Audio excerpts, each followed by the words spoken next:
O consultor Wlamir Brandalize faz uma análise do acordo entre Estados Unidos e China e ainda demanda mundial de soja é maior que a oferta. No mercado brasileiro, a oleaginosa segue estável, sem negócios. A demanda interna deve ser maior este ano.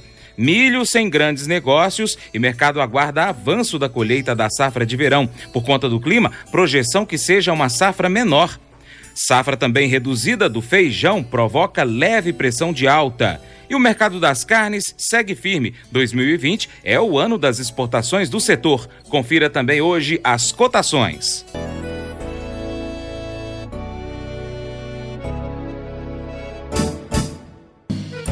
Acordo de manhã para prosear no mundo do campo, as notícias escutar. Vem com a gente em toda a região com o seu programa Paracatu Rural. Tem notícias, informação e o mais importante, sua participação. Programa Paracatu Rural. Programa Paracatu Rural.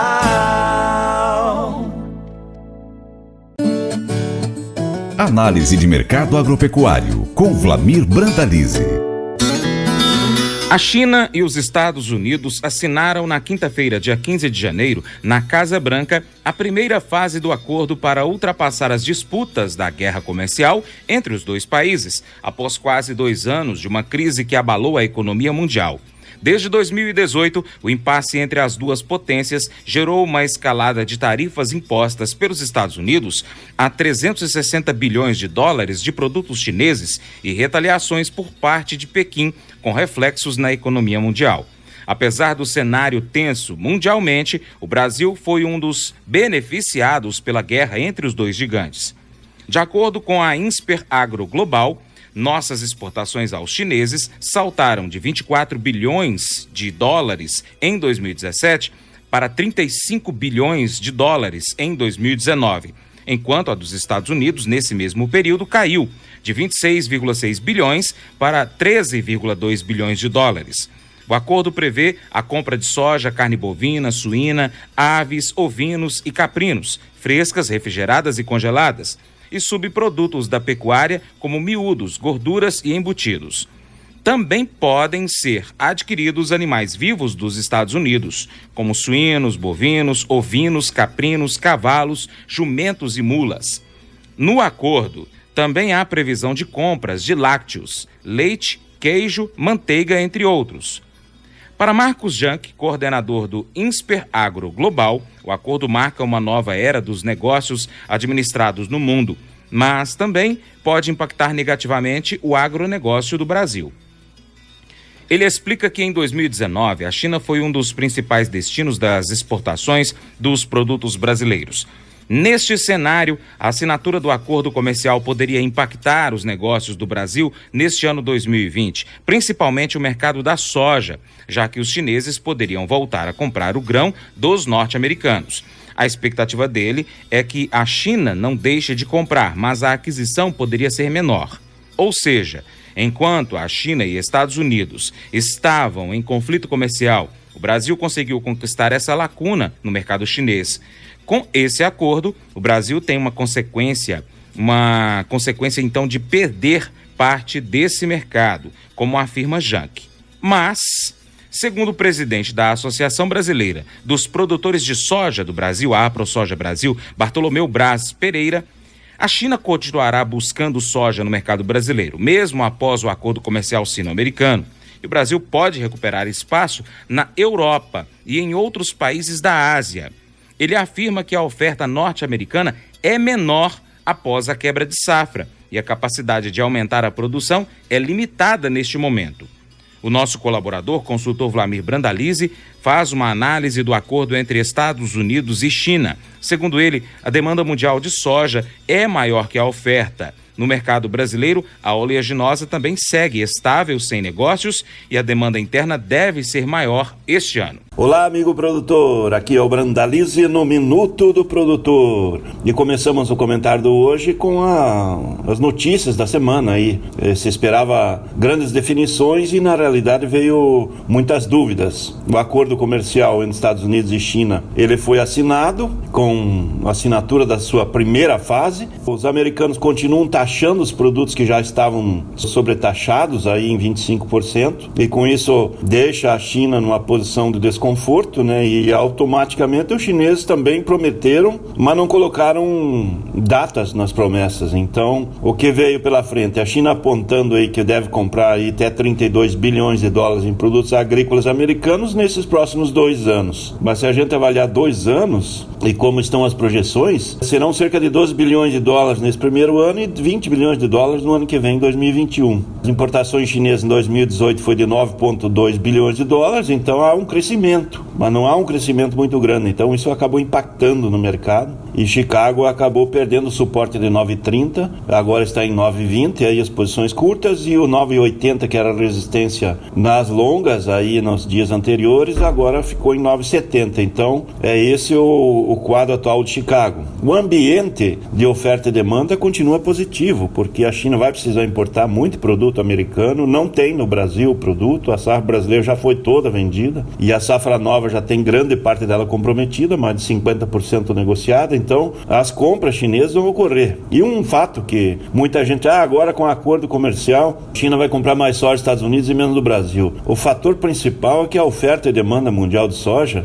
ela está tendo uma produção menor que o consumo. Então vai ter que comprar lá ou aqui, e não vai sobrar soja. Há um déficit projetado em provavelmente aí perto de 20 milhões de toneladas entre a oferta e demanda de 2019 e 2020. O mundo vai consumir mais de 355 milhões de toneladas, 357, e a produção mundial foi de 337, está sendo de 337 ou menos. Então, grande parte dos estoques também vão ser consumidos. Dá para ver que o próprio estoque americano da safra passada, que fechou em quase 25 milhões de toneladas, nessa nova safra, sem grandes compras ainda da China, já está em 12. E se a China entrar comprando, vai cair abaixo de 10. Então, o quadro de fundamentos é positivo para a soja. Ainda tem espaço que nas próximas semanas, assim que os chineses começarem a comprar efetivamente soja americana, o mercado volte aos patamares dos 10 dólares. Tem um ambiente tranquilo para esses níveis, mas precisa das compras. Os chineses também não são burros e viram que os americanos assinaram o acordo, mas não baixaram as taxas. A China também, ela fez a mesma coisa. Vou comprar, mas não disse quando e quanto. A realidade é essa. Mas o fator principal é que os dados da China saíram agora essa semana também, com relação às importações de soja, e os números vieram melhores do que estavam sendo projetados pelo próprio USDA. Então a China divulgou as importações de soja em 2019 com 88,5 milhões de toneladas. A importação foi maior do que de 2018, que foram 88 milhões de toneladas, mas foram inferiores a 2017, que foi o recorde histórico de importação de 95,5 milhões de toneladas. O fator importante é que em 2019, mesmo com problema com peste suína, a importação cresceu em relação a 2018, que foi o primeiro ano aí da crise comercial entre Estados Unidos e China.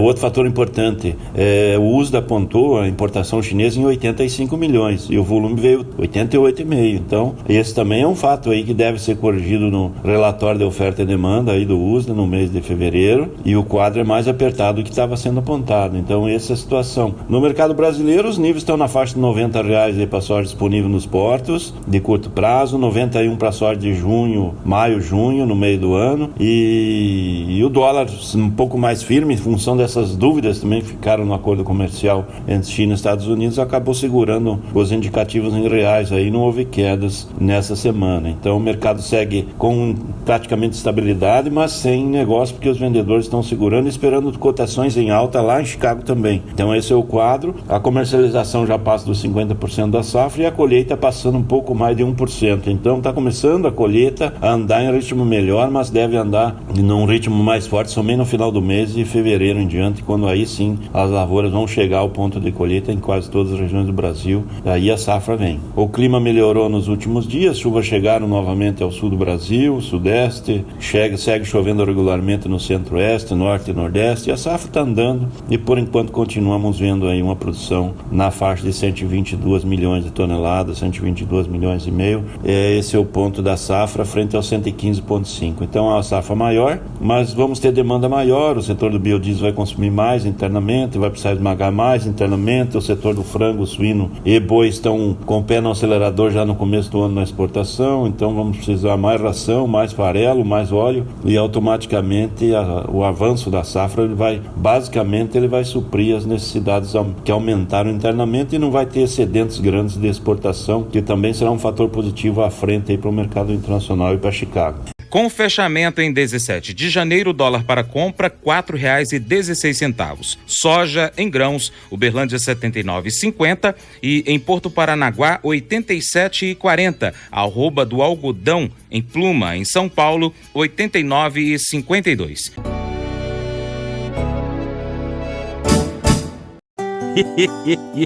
Mas eu vou dizer uma coisa pra você, viu? Se quiser colocar propaganda sua aqui nesse programa, eu vou dizer um negócio, você vai ter um resultado bom demais, senhor. Isso mesmo, é facinho, senhor. Você pode entrar em contato com os meninos ligando no telefone deles, é o 38, é o 991810123, bem facinho. É muito bom porque aí a sua empresa vai sair dentro de um programa que é ligado aí ao homem para a mulher do campo. É bom ou não é, só?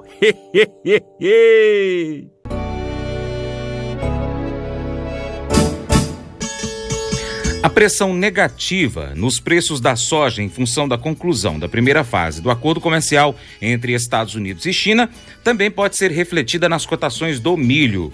A semana termina com os negócios no físico menos travados que no início dela. Em Campinas, São Paulo, as referências giram entre R$ 50 e R$ 52 por saca, CIF 30 dias.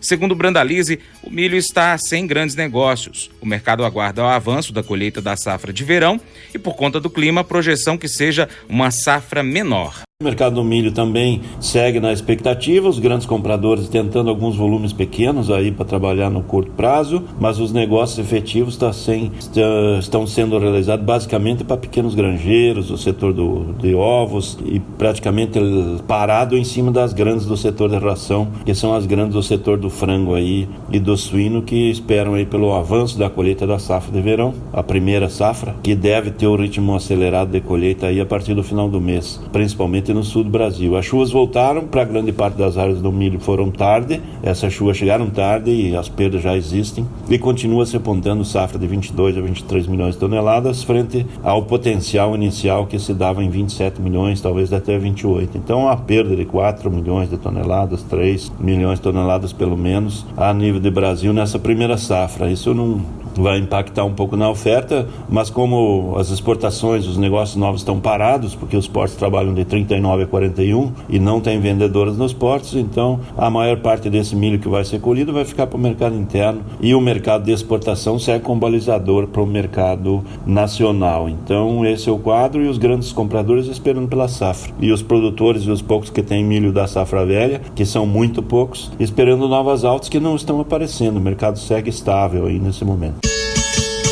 As cotações com fechamento em 17 de janeiro, milho seco em Patos 45, Unaí 43 e em São Paulo R$ 51,77.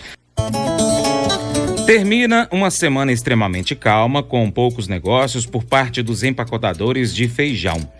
Os preços nas gôndolas dos supermercados ainda se mantêm a valores que correspondem aos preços de sacaria de antes do Natal em várias regiões do Brasil. Os volumes reportados de vendas, FOB e Fazenda, foram poucos. Positivo foi que não aconteceram novas baixas nos preços no campo. Segundo o IBRAF, algumas empresas empacotadoras estão retornando ao mercado na medida em que percebem que os preços praticados estão se estabilizando. Nas próximas 2 semanas, há a perspectiva de que haja uma maior movimentação. É hora, então, de olhar mais atentamente para o mercado à frente. De antemão, já é possível perceber que os produtores de feijão calpi, lá no Mato Grosso, tendem a reduzir a área plantada. Ocorrendo este fato, coincidindo com as indicações de maior demanda mundial, poderá então ser interessante aos produtores que têm regiões de sequeiro que analisem as possibilidades de plantio até mesmo com contrato. Muitos feijões apontam para uma boa performance no próximo ano.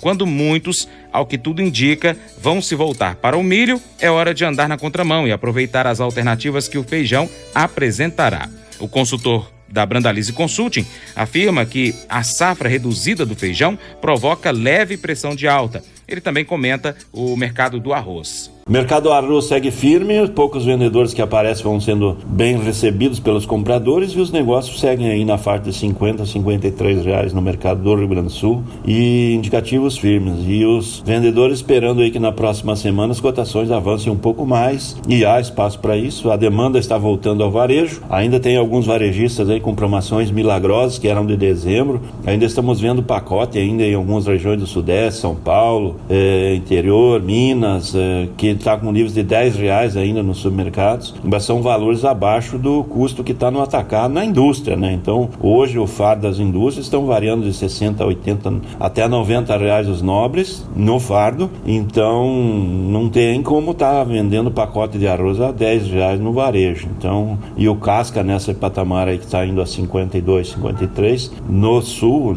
no arroz de 50 quilos, então também não tem essa mágica de conseguir colocar aí o pacote nesses patamares. As indústrias estão corrigindo e aos poucos os valores vão sendo ajustados, e como é o ano do arroz, o arroz vai se manter firme, vai ser um ano de pressão positiva, o beneficiado também vai avançar nas próximas semanas e o consumidor vai continuar levando, porque o arroz mesmo subindo R$2, R$3, R$4 aí no pacote, ele vai continuar sendo barato e o alimento mais barato que tem na gôndola. O mercado feijão segue aí com leve pressão de alta, ou seja, o produtor, o empacotador já está vendo que a safra que está entrando ela é pontual, não é um grande volume, houve redução do plantio, houve problemas de clima, então não tem grandes volumes. Vamos entrar depois novamente em fevereiro num vazio de ofertas, vai ter pouco produto em colheita, aí o mercado vai se mantendo e hoje os indicativos seguem entre 155, 160 nos níveis do carioca mais inferior e aos 180 a 200, já falando novamente no carioca mais nobre,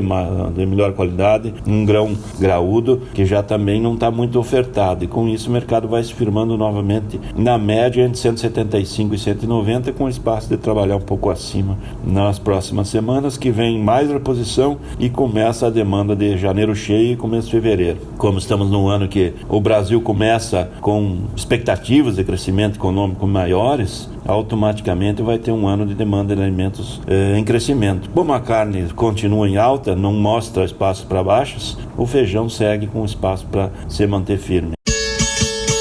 E negócios reportados nesse 17 de janeiro do feijão, de acordo com o Embraf, carioca variaram, o valor do carioca variou de R$150 a R$176. O arroz em casca no Rio Grande do Sul, 50 quilos, R$50,08.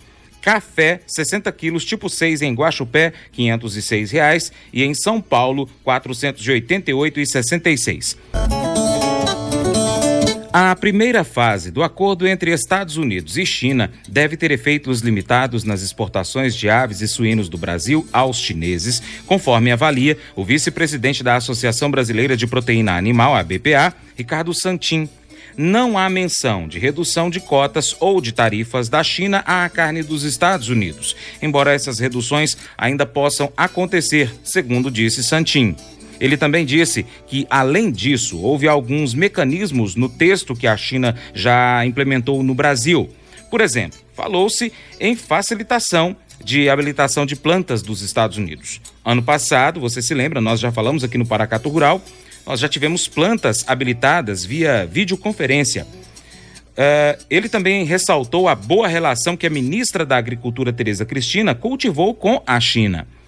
Santin disse ainda que a demanda chinesa é tão volumosa que pode absorver as exportações do Brasil e dos Estados Unidos. Segundo ele, a China tem aumentado as exportações de proteína animal em decorrência da peste suína africana, que vem dizimando os plantéis locais suínos. O mercado das carnes segue firme e Brandalize confirma que 2020 é o ano das exportações do setor. E no setor da carne, que nem a gente já vem comentando, o mercado segue estável para firme, as exportações começam o ano com o pé no acelerador e o pessoal da pecuária do boi, já está olhando novamente o mercado do boi em pouco tempo voltando a navegar aí na faixa dos R$200 arroba. Então espaço para se manter firme em função das exportações, com a carne aí na faixa de $5.000 a $5.500 a tonelada na exportação, e o dólar aí voltando a trabalhar firme, como já operou na faixa de 4,18, ele dá condições para o mercado se manter. Isso dá fôlego também para o frango, também na exportação, o suíno, que também começou com o pé direito na exportação, o segmento da carne todo com espaço. Vai ser o ano 2020, vai ser novamente um bom ano, é o ano da carne na exportação, e fôlego interno para o setor produtivo se manter com boas condições de lucratividade. O setor do trigo continua em ritmo lento, final de ano, sem presença efetiva dos moinhos aí atuando da mão para a boca, e aos poucos a retomada da reposição do varejo, e provavelmente nas próximas semanas os moinhos voltam às compras. Os indicativos de 760 a 780 que são nominais no momento a tonelada do trigo no mercado gaúcho, e um pouco acima no mercado do Paraná e de São Paulo, que pagam um pouco melhores, mas ainda em ritmo lento, quase não há negócio, porque os moinhos estão ainda no recomeço de 2020, devendo voltar aí nas próximas semanas a buscar matéria-prima. O setor do agro segue mostrando aí as lavouras do arroz em boas condições no Rio Grande do Sul e no restante do Brasil, mas a área caiu muito, e com isso vai limitando o potencial da safra na faixa de 10 milhões de toneladas, 10 milhões e meio de toneladas. É isso aí, amigo produtor, aqui foi o Brandalize, mais um Minuto do Produtor. Um grande abraço a todos e até o próximo. E com o fechamento em 17 de janeiro, o trigo, a tonelada no Paraná, R$ 903,21. Arroba do Boi Gordo. Montes Claros, 188. São Paulo, 192,50. Paracatu, 190. Vaca Gorda, arroba em Paracatu, 180. E a Novilha, arroba 185. Nelore, 8 a 12 meses, no Mato Grosso do Sul, 1.596,56. Frango congelado quilo, 5,31 em São Paulo. Suíno vivo, 6,28 em Minas Gerais. Ovos Granja 30 dúzias no Ceasa BH, R$ 80. É isso aí. E para continuar recebendo as informações do agronegócio, inscreva-se em nosso canal. Também clique no sininho e compartilhe este vídeo com seus amigos para nos ajudar a trazer muito mais informações para você. Muito obrigado. Programa Paracatu Rural. Programa Paracatu Rural.